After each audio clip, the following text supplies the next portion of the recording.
I am going to start from slide number 3, which will give you an overview of who I am and what this session is about.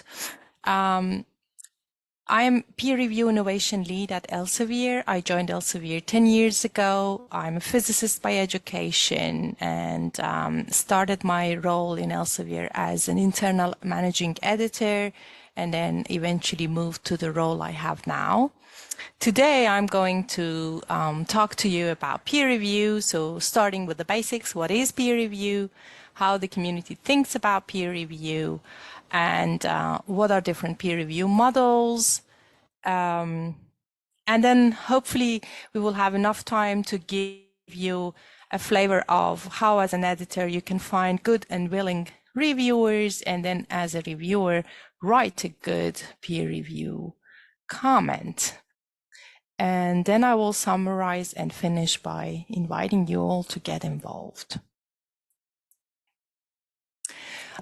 So what is peer review? The peer review is the process of validation of an academic work for making sure that it's improving the quality of the paper, ensuring the previous work is acknowledged, determining the importance of the findings, assessing the originality and the significance of the work, and also highlighting any omissions of the reference list, as well as any ethical concerns.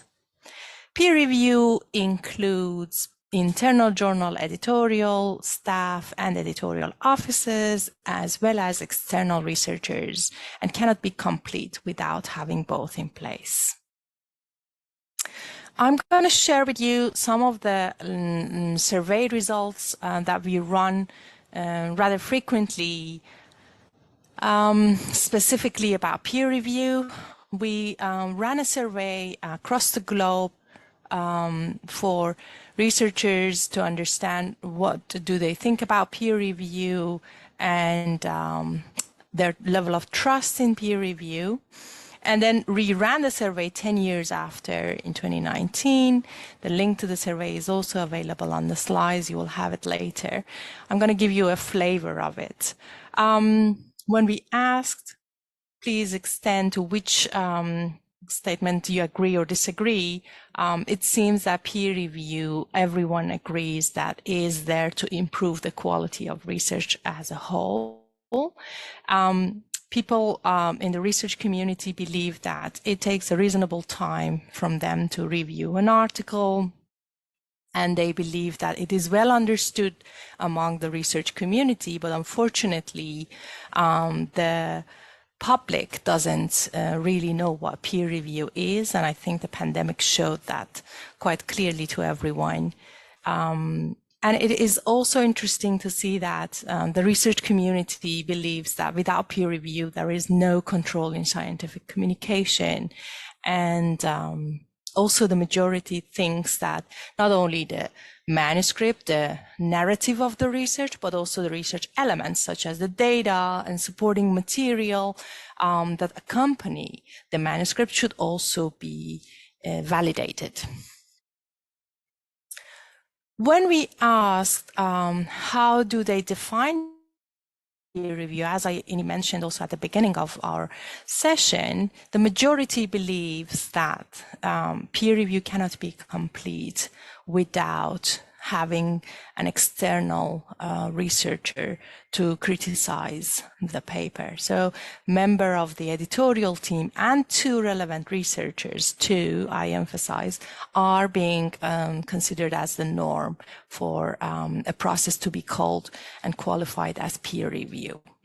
And in 2019, many believed machines and artificial intelligence would not justify peer review. And I think this is still the sentiment. When we ask them what would maintain the health of the peer review process and the quality of the peer review process, the top 5 items the community rated were providing a clear guidance to reviewers on criteria for reviewing, employee recognition of the time and effort, so not necessarily journal, but institutions and funders. Transparency of the reviewer comments to authors. Diversity, a greater diversity of the reviewer pool of a journal, and a clear formal training that creates a kind of quality benchmark. So I'm going to tell you also a little bit about different peer review models. I'm sure you know and have been working with one or two of that, but historically every journal is running either under single, double, triple anonymized peer review, formerly known as blind peer review, or since recently open peer review. But since different journals have different ways of introducing and defining their peer review models to provide a greater consistency and to enable journals to demonstrate integrity in their peer review process, STM organization created a peer review taxonomy in 2020, and I had the honor to represent Elsevier in that working group, and it is then got adopted by STM and NISO, and since a month ago, 2 months ago, it has become a standard. So you can find the link in this slide to the standard, but I'm going to also show you how the standard looks like. And many publishers and the societies and associations have adopted the peer review terminology standards. The first thing that might sound a little bit weird to you is that we are not using the terminology blind, because obviously no one is blind. People identity get anonymized for different reasons in different peer review models. So we are moving away from the ableist terminology and using anonymized. The first category in the peer review models is identity transparency. So when all identities are visible, the editor, the reviewer, and author identity, its identity, all identity is transparent. When we talk about single anonymized, it's when the journal uses the model where reviewers know who the authors are, but authors don't know who their reviewers are. This is quite common in physical sciences, for example, and it is meant to protect the reviewers from being retaliated by authors.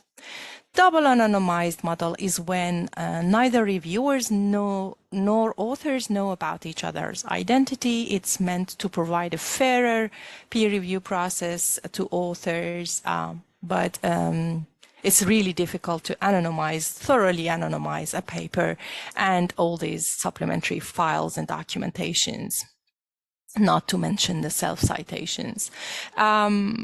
It is a common practice in social sciences, in many disciplines.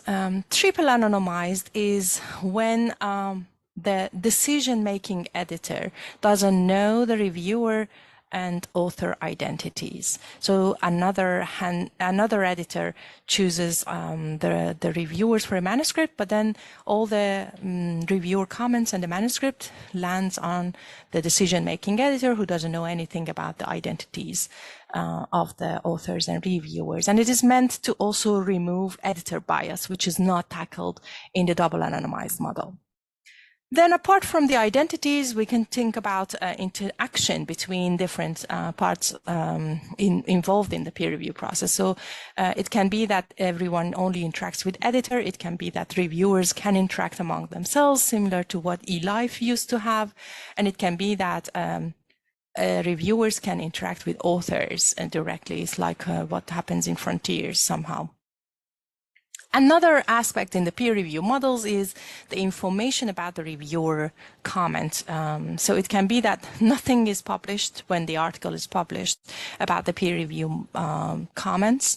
It can be that the review summaries is published. I know a couple of self-press journals are doing that, where the editor summarizes entire reviewer comments and publishes them along with the accepted article.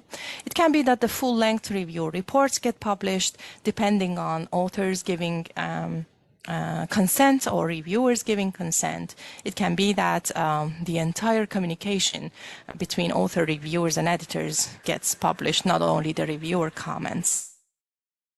And it can the editor name is published on the article page as well as the handling editor of the paper.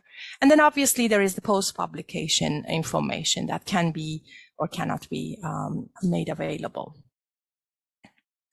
Now, let's also talk about the peer review process itself, regardless of the model. Usually it happens as soon as the authors submit their manuscript to a journal. The first thing that the editors do internally is to screen the paper. They check whether the manuscript is within the aims and scope, if there is no ethical concern, and then in that case, when it passes through the first kind of screening, checking for the writing quality, the logical flow of the ideas, novelty of the topics, the editor decides to either reject the paper or send it to 2 reviewers. And then the reviewers make their comments, submit it to the editor. The editor reads and decide based on reviewer comments whether to suggest further revision to authors or accept as is or reject it. So as an editor, when you're trying to find reviewers, it's important to remind yourselves that the goal is to select experts in the topic with no or minimum, at least, conflicts of interest. But if there is not a possibility of finding experts in the topic itself, it is important to check the methods and find at least experts who are familiar with the methods. The best practice, as I mentioned, is to have 2 independent experts reviewing the manuscript. Many editors maintain a database that basically gives an overview of who might be a good candidate. But knowing you have access to Scopus, I think it's a good idea to also use the Scopus keyword searching on Scopus for manuscript to find good candidates beyond the known reviewers in your network. Another way of expanding reviewer pool is to make sure that you engage with the recently accepted authors of the journal, because those are the people who have experienced the peer review model, the peer review process of your journal, know well what the journal is looking for, and they would also want to give back the service that the journal provided. Editorial board members are another resource. Make sure that when you have an editorial board and have contracts with them, you make sure that they are also obliged to participate in the peer review process. At any rate, it is important to provide clear guidance to the reviewers. It can be that you introduce those guidance as structured way of doing peer review. We have a series of journals that use a structured peer review, and in those cases, questions are publicly available. Make sure that you check the link, and if you're interested in adopting them, feel free to adopt them verbatim or change them per the needs of the journal. And make sure that you communicate directly and quite clearly about the criteria that the journal wants from a good review. As we saw in the survey, this is what the community wants from journals. And make sure that you give a reasonable deadline. Check you have good reminders with good sequences in place to remind reviewers of timely submission. So editors appreciate alternative suggestions if reviewers decline the invitation. So if you're a reviewer and don't have the time to review, make sure you introduce someone who can review to the editor. Sometimes reviewers agree, but produce nothing, or they don't respond to reminders. I think it is an important thing that was mentioned in the previous presentation as well. So one of the reasons you don't see any progress in your manuscript is probably the delay that the reviewers are causing. So it is important to return with the review report timely.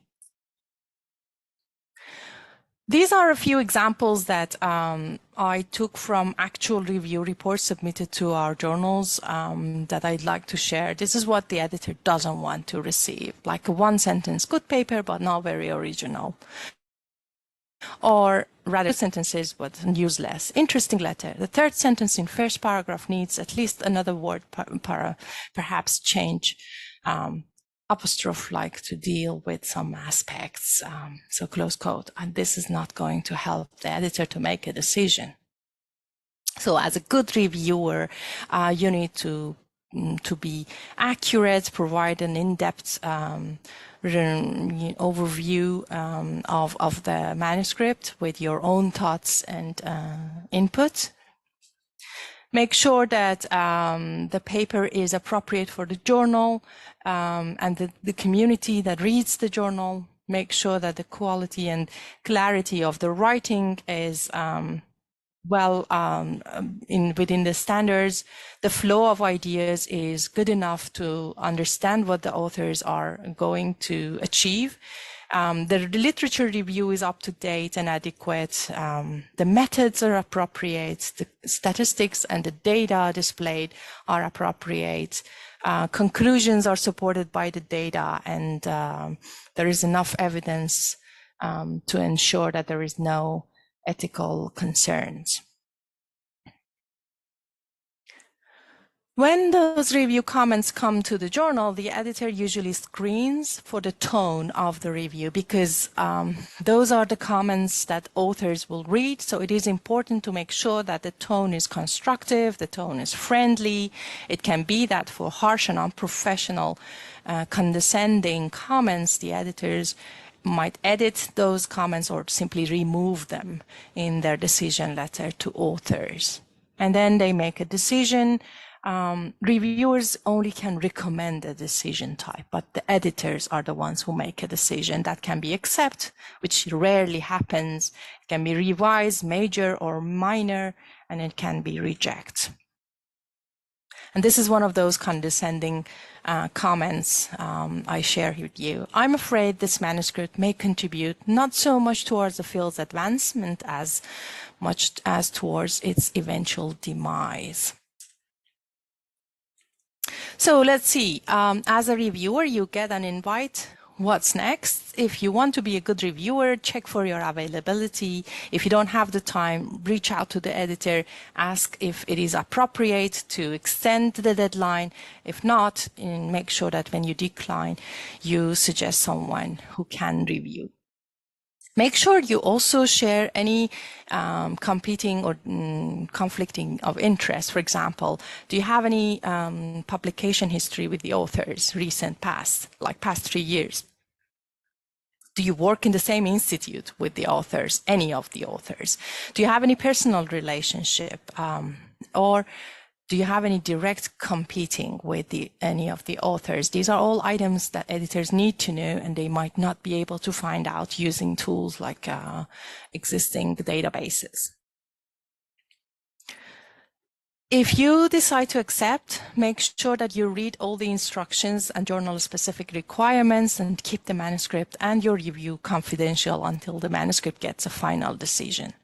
If you decide to decline, as I mentioned, make sure you provide a reason that is justifiable, you make a suitable candidate suggestion, and then still keep the manuscript confidential, because it's going to be quite some time before it gets published. Now, make sure if you agree to review, you stay professional and courteous. Whatever you write is going to land on author's desk, who have spent a huge amount of time and effort to write that paper, and they require some courteous feedback. Be objective and constructive and specific. Before starting to write your comments, read the whole paper, and make sure you read the appendices as well. Follow the journal's guidelines and be consistent with your confidential comment to author. Remember that the purpose, again, is to assist authors in improving their paper. So it's quite clear what you should not do. You should not write anything that you would not be happy to receive yourself as an author. Don't suggest grammatical correction line by line. That's the copy editor's job nowadays. Generative AI can do it. Grammarly can do it. Do not ask authors to include references to your own work unless it is absolutely necessary.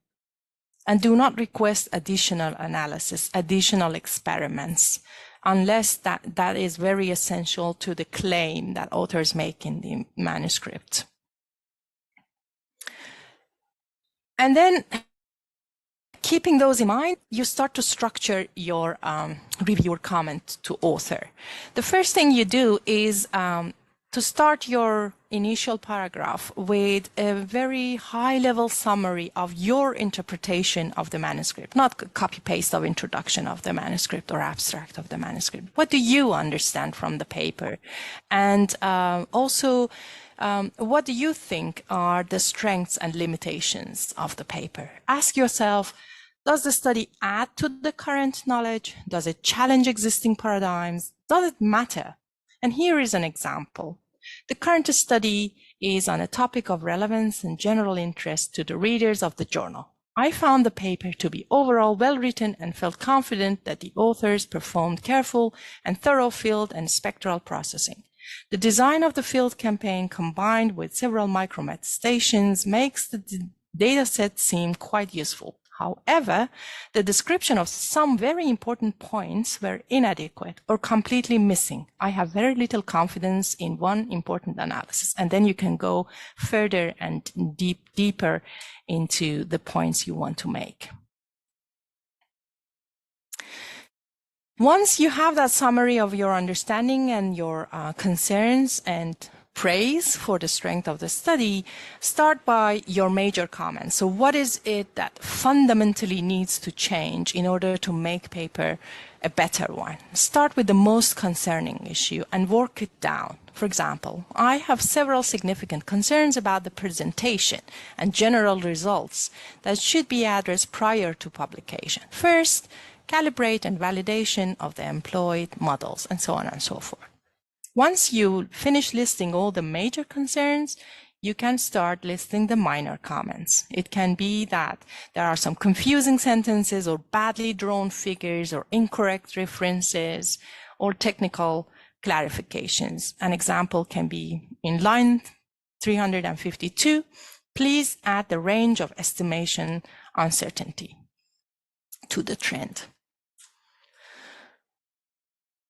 Another way of compiling your reviewer comments is to go section by section. In general, you have to go section by section. If there is anything major or minor, you refer to sections. But you can also, after summarizing your comment, instead of listing your major and minor concerns, list per section your major and minor concern. So starting from introduction, is the research question clearly stated? Is a coherent case made for why the research question is important? Are the most relevant pieces of previous work cited? Is the structure of the paper outlined in the introduction? And here is an example. In introduction part, author should give some clear significance of paper. The paper should not be a long story, but give clear insights on the research problem and how author has addressed this problem. The plan of study is missing in the introduction.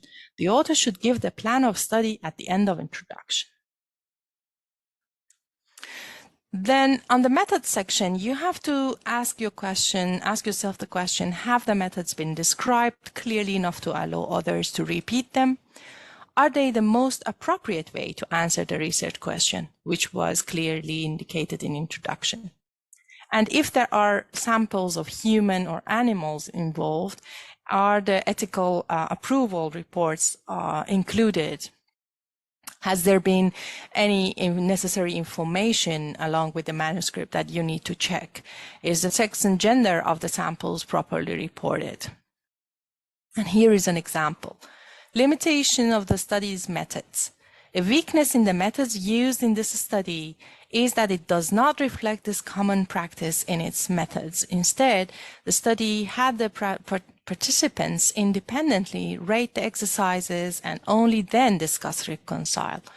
The method used in real life would be expected to improve the agreement level across reviewers, as well as reducing the difficulty of the task as compared to the methods used in the study, and then elaborating further. In the results section, ask yourself, are the results reported for all experiment analysis described in the method? Are the results reported for which methods have not been described? And this happens because the version of the manuscript at your hand is like version 22nd that the authors created after revising among themselves, reading and criticizing their paper. And it can be that they missed some extra sentences in the results where it was initially implemented in the methods, for example. So ask yourself, are they presented clearly and consistently, all the results? Do the figures and text match up? And here is an example of a reviewer comment. Older patients more likely than siblings to repeat a grade.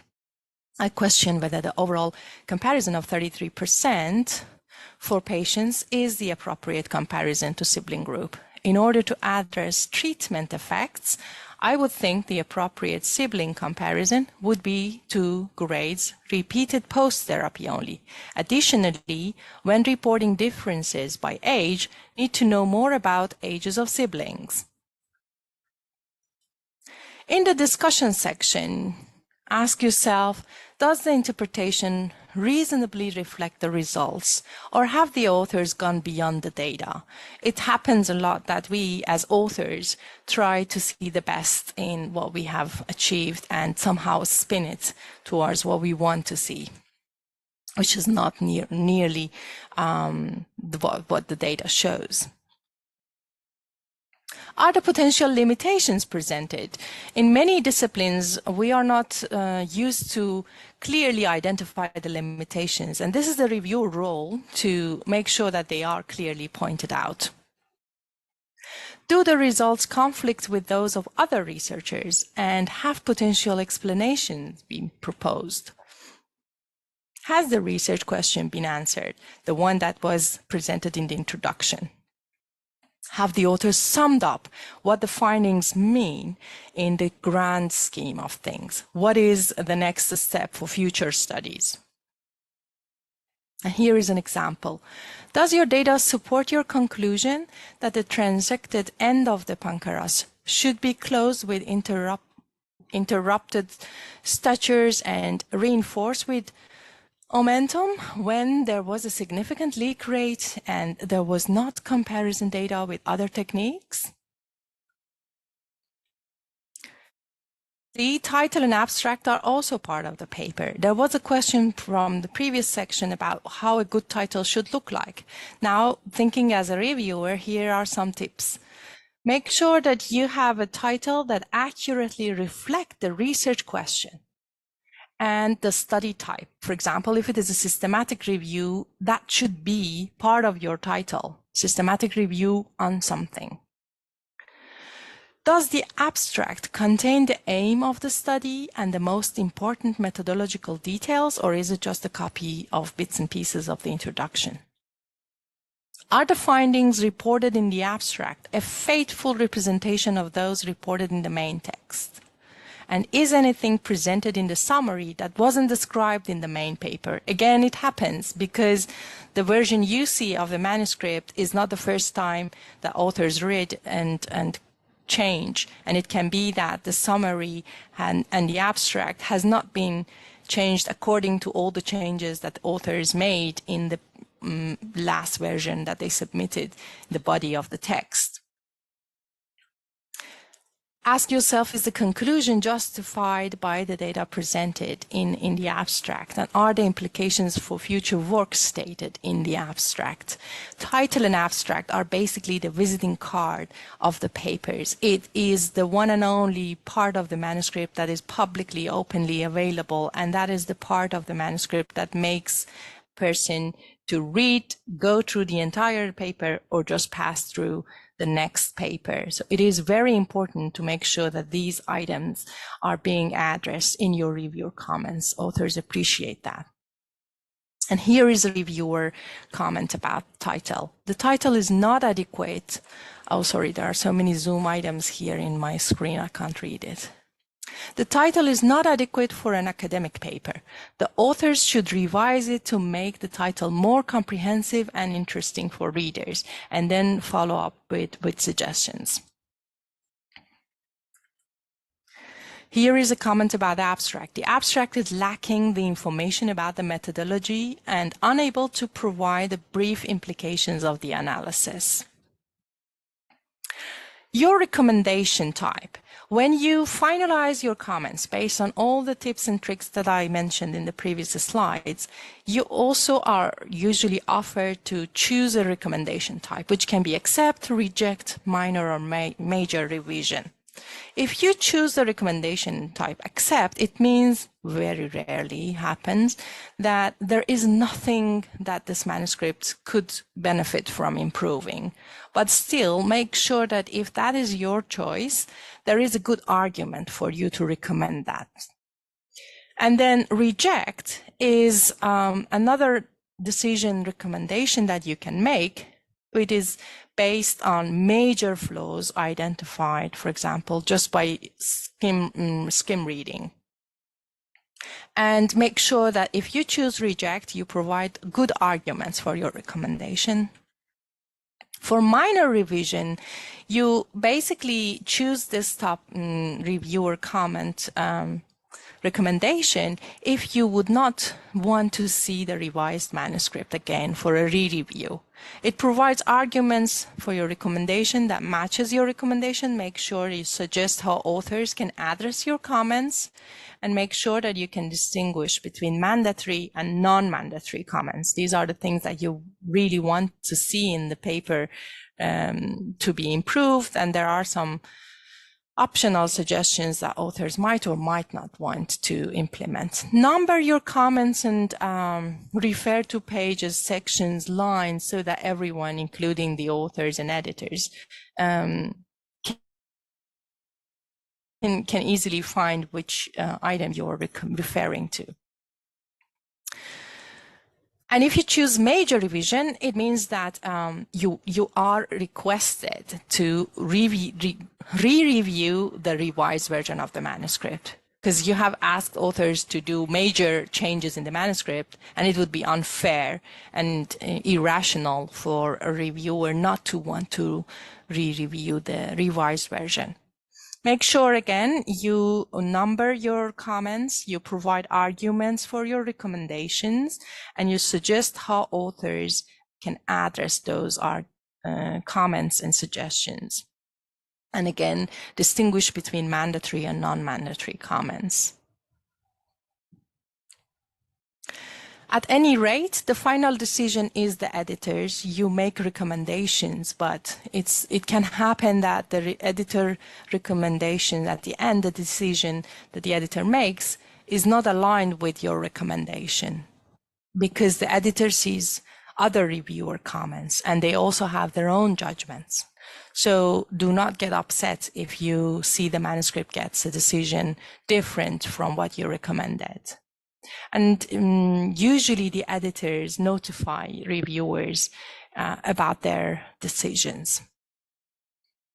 Now, this is the last slide. I would like to invite you all to participate in a few events. One of them is Peer Review Week, happening every third week of the September every year. Across the globe, it's not an in-person event. It can happen that some institutions or journal publishers or societies organize in-person events, but in general, it's a virtual 1 week of celebrating the importance of peer review in the scholarly publishing. And if you happen to have a journal, make sure that at least you write up an editorial about the theme. Every year it has its own theme. More information about the Peer Review Week is also provided in the slides. I would also like to invite you to join EASE Ukrainian chapter. EASE is a European Association for Science Editors. It's a non-for-profit organization, and I am honored to be their vice president. We have chapters across the globe, and usually these are scientific editors of journals in that region who get together and make sure that they use all kind of resources available through ease for them. And with that, I would like to thank you and, if possible, answer your questions.